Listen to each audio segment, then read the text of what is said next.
Welcome back viewers. पिछले video में हमने डिस्कस किया थायराइड डिसफंक्शंस को लेकर के। उसमें हम हाइपरथायराइडिज्म और हाइपोथायराइडिज्म को डिस्कस कर चुके हैं।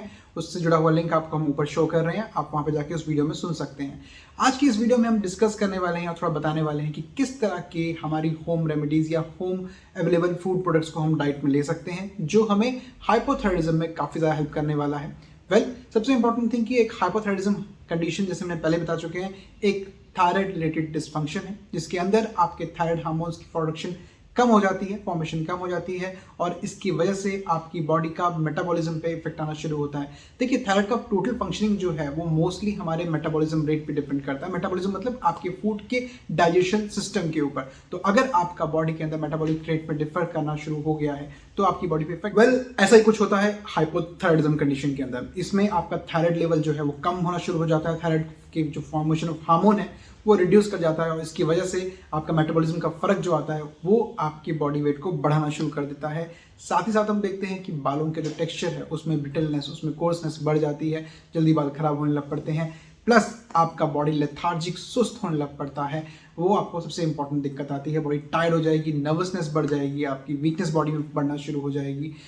Cycle, menstrual cycle female cases के अंदर उसमें डिस्टर्बेंसेस आना शुरू हो जाते हैं। तो ये कुछ इंपॉर्टेंट पॉइंट्स हैं जो हम देखते हैं हाइपोथायराइडिज्म के अंदर, और इसको इम्प्रूव करने के लिए ही हम आज का ये वीडियो बना रहे हैं, क्योंकि हम ऐसे प्रोडक्ट्स को आज इंक्लूड कर सकते हैं अपनी डाइट के अंदर जो आपके थायराइड फंक्शनिंग को बूस्ट करने में हेल्प करता है और साथ साथ वहाँ पे एंजाइमेटिक एक्टिविटीज में हेल्प करेगा, जिससे कि हमारा जो बैलेंसिंग एक्ट है वो और ज़्यादा बेटर हो जाता है। हाइपोथायराइडिज्म को ठीक करने के लिए एलोपैथिक पॉइंट ऑफ व्यू से सिंथेटिक फॉर्म में हार्मोन को प्रोवाइड किया जाता है, जो कि आपको बाजार में अलग अलग नाम से अवेलेबल होता है, और depending on your level of thyroid function test जो उसकी वैल्यूज रहती हैं उसके अकॉर्डिंगली इसकी डोजेस को सेट किया जाता है। बट एक्सटर्नली हम अगर अपने लेवल को कुछ करना चाहते हैं अपार्ट फ्रॉम दिस कंडीशन, तो वो है कि हम कुछ न्यूट्रिशनल एलिमेंट्स को बॉडी में ऐड करें। इनमें से एक एलिमेंट है सेलेनियम।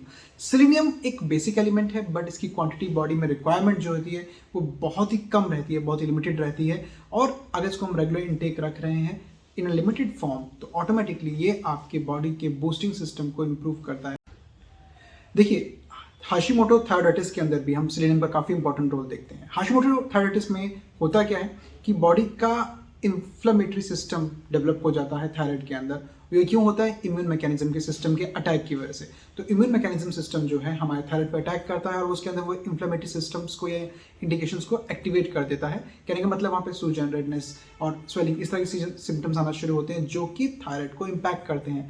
एज अ रिजल्ट जो थायराइड है वो हाशिमोटो डिजीज के अंदर काफ़ी अमाउंट में जो है बॉडी के अंदर अपना हार्मोन रिलीज कर देता है और उसकी वजह से हाइपरथायराइडिज्म डेवलप होता है। बट ये इनिशियल रिस्पॉन्स में होता है, ग्रेजुअली धीरे धीरे, बिकॉज वो सिस्टम के अटैक की वजह से आपका थायराइड हार्मोन बनना बंद हो जाता है या कम हो जाता है और ऑटोमेटिकली हाइपोथायराइडिज्म में कंडीशन कन्वर्ट हो जाती है।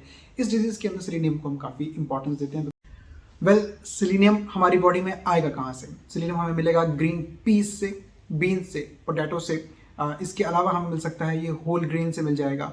फोर्टिफाइड फूड्स जो होते हैं, जिनमें हमने पहले बताया आपको, फोर्टिफाइड फूड्स वो होते हैं जिसमें आप एडिड फॉर्म में, जो कंपनीज है उनको पैक करते हैं उसमें एडिड फॉर्म में जो है वो ऊपर से एडिशनली कुछ स्पेशल मिनरल्स, एलिमेंट्स या विटामिन्स ऐड करती है। जी, कई बार तेल भी होता है, ब्रेड भी होती है, आपकी अलग चीज़ें में फोर्टिफाइड फॉर्म में आपको मिलते हैं। इवन नूडल्स में कई लोग जो है, कई कंपनीज अब ऐड करने लगी हैं। तो फोर्टिफाइड फूड्स के अंदर भी हम सेलेनियम देखते हैं। तो मोस्टली जो आपके सीरियल ब्रेकफास्ट जो मार्केट में मिलते हैं पैक्ड फॉर्म के अंदर, उनके अंदर भी हम फोर्टिफाइड फॉर्म में जो है काफ़ी हद तक सेलेनियम के एडिड फॉर्म देखते हैं जो कि कंपनीज ऐड कर रही हैं। तो आप वहाँ पे भी उसको इंक्वायर करके उसको जो है चेक करके अपनी डाइट में ऐड कर सकते हैं, और बहुत लिमिटेड अमाउंट में ही रिक्वायर्ड है। तो इसलिए जो WHO की रिकमेंडेशंस रहती हैं वो कंपनीज ऐड करते हुए उसको स्पेशली फॉलो करती हैं, जिससे कि आप उसको रेगुलर इंटेक या डेली बेसिस पे भी इंटेक में ले सकते हैं। इसके अलावा मिल्क, यानी कि मिल्क में हमें मिल जाएगा, एंड मिल्क प्रोडक्ट यानी कि योगर्ट में भी हमें सेलेनियम की मात्रा मिल जाती है। स्पिनच से भी आप इसको हासिल कर सकते हैं। तो ये कुछ बेसिक एलिमेंट्स के नेचुरल सोर्सेज हैं जहाँ से आप इसको रेगुलर डाइट में अपने इंक्लूड कर सकते हैं। इनको ऐड कीजिए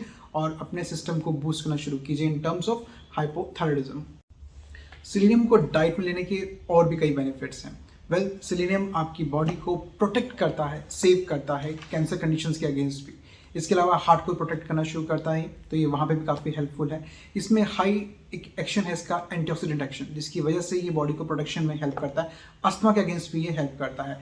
इसके अलावा मेल्स के अंदर इनफर्टिलिटी कंडीशंस में ये उनकी इनफर्टिलिटी के अगेंस्ट काम करता है और उनको जो है बेटर फॉर्म में उनकी जो हेल्थ है वो उसको इम्प्रूव करता है। तो मेल्स के लिए काफ़ी इंपॉर्टेंट रहता है। Plus hair conditions, hair growth के अंदर भी हम देखते हैं कि सेलेनियम का काफ़ी अच्छा इफेक्ट है।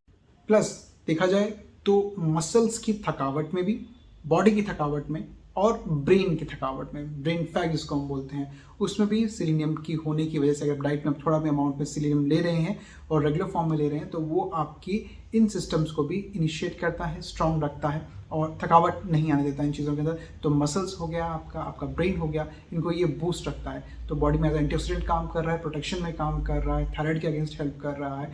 तो सेलेनियम के बहुत सारे हेल्प हैं, तो इसको डाइट में ज़रूर इंक्लूड कीजिए। सेलेनियम के अलावा डाइट में एक चीज़ और इम्पॉर्टेंट है, वो है शुगर को कंट्रोल रखना। जी हाँ, शुगर कंट्रोल मतलब अगर शुगर पेशेंट है तो आपको ज़रूरत नहीं, सिर्फ इतना नहीं, अगर आप शुगर पेशेंट नहीं भी हैं तो भी डाइट के अंदर आपका शुगर इंटेक कम होना चाहिए। शुगर की बॉडी में इंटेक ज़्यादा लेने की वजह से आपकी बॉडी के अंदर इंफ्लेमेटरी सिस्टम्स में एक्टिवेशन मिलता है, प्लस ये आपके थायराइड फंक्शन में जाके प्रॉब्लम क्रिएट करता है और कन्वर्जन ऑफ T3 T4 यानी कि जो थायराइड हार्मोन कन्वर्जन हो रहा है उसको स्लो डाउन कर देता है। एक चीज़ और दिक्कत आती है, शुगर लेवल अगर आप कम लेते हैं बॉडी के अंदर तो स्ट्रेस फॉर्मेशन भी आपकी बॉडी में कम होता है। In a long term stress form अगर कम रहेगा आपकी बॉडी के अंदर, अगर स्ट्रेस कम बनेगा तो ऑटोमेटिकली आपके हार्मोन सिस्टम्स बेटर वे में एक्ट करते हैं। अंडर स्ट्रेस कंडीशन हार्मोन डिस्फंक्शंस सभी तरह के डिस्टर्ब जल्दी होते हैं, तो उस हिसाब से भी शुगर को आपको इंटेक कम लेना चाहिए। डेफिनेटली जिसमें भी जो आप प्रोडक्ट्स ले रहे हैं उसमें आपके एडेड शुगर वाली जो चीज़ें होती हैं उनको कम से कम रखिए। देखिए, हम शुगर बिल्कुल बंद करने को नहीं कह रहे हैं, ऐसा नहीं कि बिल्कुल बंद कर दीजिए, बट शुड बी लिमिटाइज्ड। उसको रेगुलेट कीजिए, अपनी बॉडी वेट के अकॉर्डिंग उसको मैनेज कीजिए और कम से कम इंटेक रखिए, ताकि आपकी बॉडी में शुगर का जो side effect in terms of thyroid भी आ रहा है, in terms of other dysfunctions, hormone dysfunctions में जो आ रहा है वो चीज़ डेवलप ना हो। तो आपने इसको अवॉइड करना है। थर्ड पॉइंट आता है गोइट्रोजेनिक सब्सटेंसेस को हमने अवॉइड करना है। बट ये गोइट्रोजेनिक सब्सटेंस क्या हुआ? गोइट्रोजेनिक सब्सटेंस का मतलब है कि वो प्रोडक्ट्स नेचुरली मिलने वाली वो चीज़ें जिनकी वजह से थायराइड के फंक्शन में इम्पैक्ट पड़ता है और थायराइड डिस्फंक्शन हमारा बढ़ जाता है डायरेक्टली, और इनको हमें अवॉइड करना बेहद ज़रूरी हो जाता है क्योंकि ये थायराइड को अपना काम नहीं करने देती हैं या उसके काम करने के, उसके आयोडीन कंजम्पशन और आयोडीन यूटिलाइजेशन के प्रोसेस को डिस्टर्ब करती हैं। आमतौर पे देखा गया है कि थायराइड जब इस कंडीशन को कवर नहीं कर पाता तो वो एनलार्ज होना शुरू होता है, बड़ा होना शुरू होता है, जिसको हम गॉइटर बोलते हैं। उसमें घेंगा बन जाता है गले के अंदर, जिससे कि वो मैक्सिमम अमाउंट ऑफ आयोडीन को कैप्चर कर सके और उसको कन्वर्जन में हेल्प मिले अपने हार्मोन फॉर्मेशन के लिए। इसलिए इस तरह के सब्सटेंसेस को हमने गोइट्रोजेनिक बोला गया है क्योंकि ये गोइटर से ही इसका नाम डिराइव किया गया है, यानी कि जो घेंगा बन रहा है, गोइटर जो बन रहा है, उससे ही इसका नाम डिराइव किया गया है, इसलिए इन सब्सटेंसेस को हम गोइट्रोजेनिक कहते हैं। गोइट्रोजेनिक सब्सटेंसेस है कौन से या गोइट्रोजेनिक प्रोडक्ट्स है कौन से जो हमारे डे टू डे रूटीन में हम मिक्स करके या रेगुलर खा ही रहे हैं? जैसे कि आपका ब्रोकली हो गया, आपका कैबेज हो गया, सोयाबीन है, शलगम है, मूली है, पत्ता गोभी है, आपका शकरकंदी है, मिलेट्स हैं। इन सब चीज़ों को अपने डाइट में अवॉइड कीजिए बिकॉज इन सबको हम गोइट्रोजेनिक कंडीशंस या गोइट्रोजेनिक सब्सटेंसेस के रूप में देखते हैं जो कि हमारे आयोडीन के ऊपर इम्पैक्ट करते हैं। और हम देखते हैं कि देखिए हमारी बॉडी में आयोडीन की लिमिटेड रिक्वायरमेंट है, बहुत ज़्यादा रिक्वायरमेंट नहीं है, और जो अगर हमें नेचुरल फूड अगर प्रॉपर ढंग से ले रहे हैं तो उससे कवर हो जाएगा, या फिर थोड़ा सा आप आयोडाइज सॉल्ट ले लेते हैं तो उससे भी कवर हो जाएगा। तो आयोडीन कवर करने के लिए आपको अलग से आयोडीन सप्लीमेंट्स लेने की ज़रूरत नहीं है बिकॉज नेचुरल फूड और आयोडाइज सॉल्ट मिलकर के हमारी बॉडी के अंदर काफ़ी हद तक जो है वो नेचुरल आयोडीन को कवर कर देता है। बस ये ध्यान रखिए, जब आप आयोडाइज सॉल्ट यूज़ कर रहे हैं या आयोडाइज फूड जो आपका नेचुरल फॉर्म में है उसको यूज़ कर रहे हैं, उनको बहुत ज़्यादा पकाइए नहीं, क्योंकि जितना आप उसको प्रोसेस करेंगे उतना ज़्यादा वो जो उसमें से आयोडीन का कंटेंट है वो हट जाता है, वो निकल जाता है। तो जितना आप उसको हम कुक्ड फूड के ऊपर यूज़ करें उतना बेटर है, जितना कम उसको पकाएं उतना बेटर है। तो ऐसी चीज़ों को यूज़ कीजिए खाने में जिनके अंदर आयोडीन की नेचुरल मात्रा है, और उनको भी बहुत ज़्यादा पकाने की ज़रूरत नहीं है, उनको लेस फॉर्म में, जिसको सैलेड फॉर्म में, लो फॉर्म में आप यूज़ कर सकते हैं, लो प्रोसेस्ड फॉर्म में जिसको हम बोल रहे हैं, तो उसको इस फॉर्म में यूज़ करेंगे तो वहीं से हमारी आयोडीन की रिक्वायरमेंट पूरी हो जाएगी। आयोडीन के बारे में मैं एक बात और ऐड करना चाहूँगा, आयोडीन सिर्फ थायराइड रिलेटेड कंडीशंस के लिए हम काफ़ी नहीं मानेंगे, ये बॉडी के कई सारे सिस्टम्स में और भी हेल्प कर रहा है, जैसे कि आपका ब्रेन रिलेटेड कंडीशंस के अंदर जो आपका मेंटल इंपॉर्टेंस है, आपकी जो ब्रेन का जो फंक्शनिंग है, जो उसमें हम आपको देखते हैं कि आपका कितना फोकस रह रहा है, कितनी अटेंटिवनेस रह रही है बॉडी की, ब्रेन की कितनी अटेंटिवनेस रह रही है, तो उस कंडीशन के अंदर भी आयोडीन का काफ़ी अच्छा फंक्शन है। इसके अलावा हमारा रिप्रोडक्टिव सिस्टम जैसे मैंने बताया आपको, उसमें भी काफ़ी अच्छा इसका इफेक्ट रहता है। तो हमें ध्यान रखना है कि हमारी डाइट के अंदर आयोडीन का इंटेक रेगुलर मेंटेन रहे एंड गोइट्रोजेनिक फूड्स को हमने अवॉइड रखना है। आयोडीन की कमी की वजह से हम ब्रेन में डैमेजेस देखते हैं, मेंटल रिटार्डेडनेस देखते हैं, रिप्रोडक्टिव फेलियर्स देखते हैं। तो इसलिए डाइट के अंदर आयोडीन का होना बहुत ज़रूरी है। और गोइटर कंडीशंस या हम देखें थायराइड कंडीशंस या हाइपोथायराइड कंडीशन के अंदर हमें आयोडीन की रिक्वायरमेंट रहती है। तो डाइट के अंदर आयोडीन को इंक्लूड ज़रूर कीजिए, ये हमारा फोर्थ इंपॉर्टेंट पॉइंट है।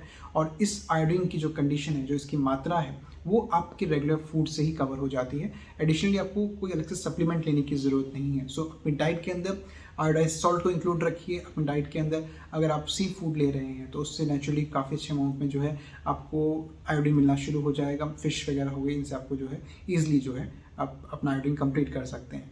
तो इनको अपनी डाइट में ज़रूर रखिए। हमारे गैस्ट्रो इंटेस्टिनल डिसफंक्शन के साथ भी हम गोइटर का एक रिलेशन देख रहे हैं, जिसमें कि हमारा स्टमक के अंदर डाइजेशन प्रॉपर नहीं है, डायरिया फॉर्मेशंस हो रही हैं।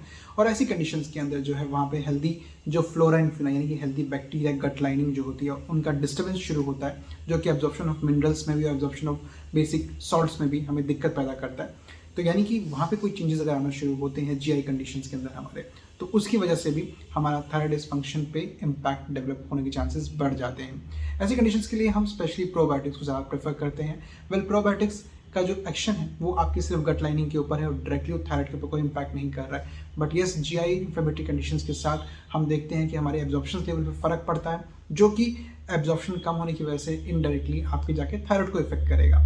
तो अपने डाइट के अंदर प्रोबायोटिक्स को जरूर इंक्लूड कीजिए। प्रोबायोटिक्स आपके पैक फॉर्म में या केमिस्ट शॉप पे इजली अवेलेबल होते हैं। इसके अलावा प्रोबायोटिक्स आपके जो नेचुरल फूड्स हैं, यानी कि यगर्ट हो गया आपका, या फिर आपका कर्ड हो गया, इन सब में ऑलरेडी पहले से अवेलेबल है। तो प्रोबायोटिक्स या चाहे आपका केला हो गया, इनके अंदर ऑलरेडी आपके नेचुरल फॉर्म्स के बहुत सारे ऐसे प्रोडक्ट्स इनके अंदर आपका नेचुरली प्रोबायोटिक्स अवेलेबल होते हैं। तो रेगुलर एक स्मॉल अमाउंट में रेगुलर इनटेक ऑफ प्रोबायोटिक्स अपनी डाइट में ज़रूर रखें, काफ़ी हेल्प मिलेगी। इसके साथ लास्ट में बताना चाहूँगा कि हमें B12 की ज़रूरत भी काफ़ी अच्छी मात्रा में रहती है। ये हमारे पीज़, ग्रीन पीज़ हो गए, बीन्स हो गए, एग हो गया, मिल्क हो गया, या फोर्टिफाइड फूड्स हो गए, इनके ज़रिए आराम से मिल जाता है। तो विटामिन B12 को अपनी डाइट में इंक्लूड ज़रूर कीजिए।